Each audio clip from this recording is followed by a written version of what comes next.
Hi, I'm Matt from Prop Store. And I'm Brian from Prop Store. And we're going to talk you through some of the villain costumes that we have in the upcoming Twilight auction. So right away here, we've got James and Victoria, the two vampire lovers from the first couple movies. This James costume is the second iteration of the James costume that we see. When we first meet James, he's just in the jeans. Then, of course, he kills Wayland Forge and adopts the jacket here. That's what you're seeing now.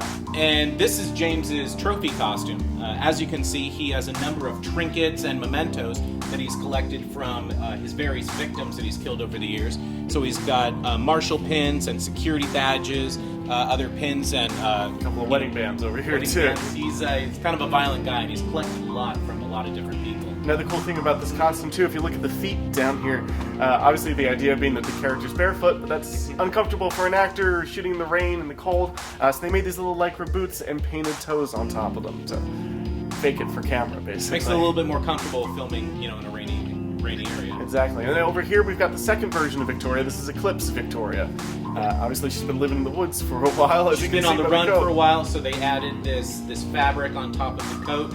It's shredded, make it really look like she's been on the run. Mm-hmm. And Victoria also has these black sort of combat boots. And the interesting thing about these boots is that they've got fake snow on top and bottom for the final fight sequence at the end of Eclipse, where they fight on a snowy mountain. So that was James and Victoria, the first villains we see in the Twilight Saga. Let's check out some more Twilight villains. All right. And now we've got Felix and Jane, two of our Volturi villains from Eclipse and Breaking Dawn Part 2, respectively.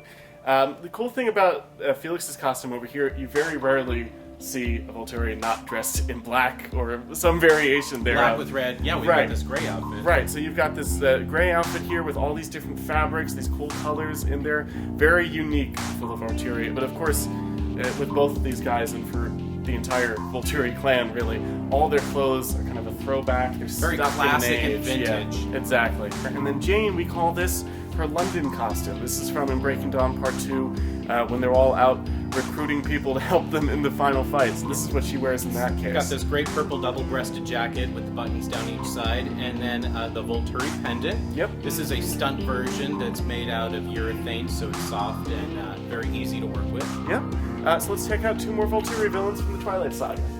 And now we've got two more Volturi costumes, both of these guys from Breaking Dawn Part 2, from the final fight. We've got Dmitry over here, and we've got Aro. Big leader Aro. Yep. Now, obviously, they're both very unique costumes, but both kind of variations on a theme. Dark cloak with the fur lining, and sometimes with the red inside, especially on Aro's there. Dimitri's a little more intricate, especially with the different fabric in here, the different buttons. And of course, Dimitri's costume comes with another one, the Volturi crest right there in the middle. Meanwhile, Aro's very classic vampire look with the red lining inside here, the high starched collar, even the buttons and the epaulets inside. Just a very menacing look to kind of end off the series. And that's the vampire villains for the Twilight Saga auction. Tons more online. Check out twilightsagaauction.com to see the full catalog and to register and start bidding.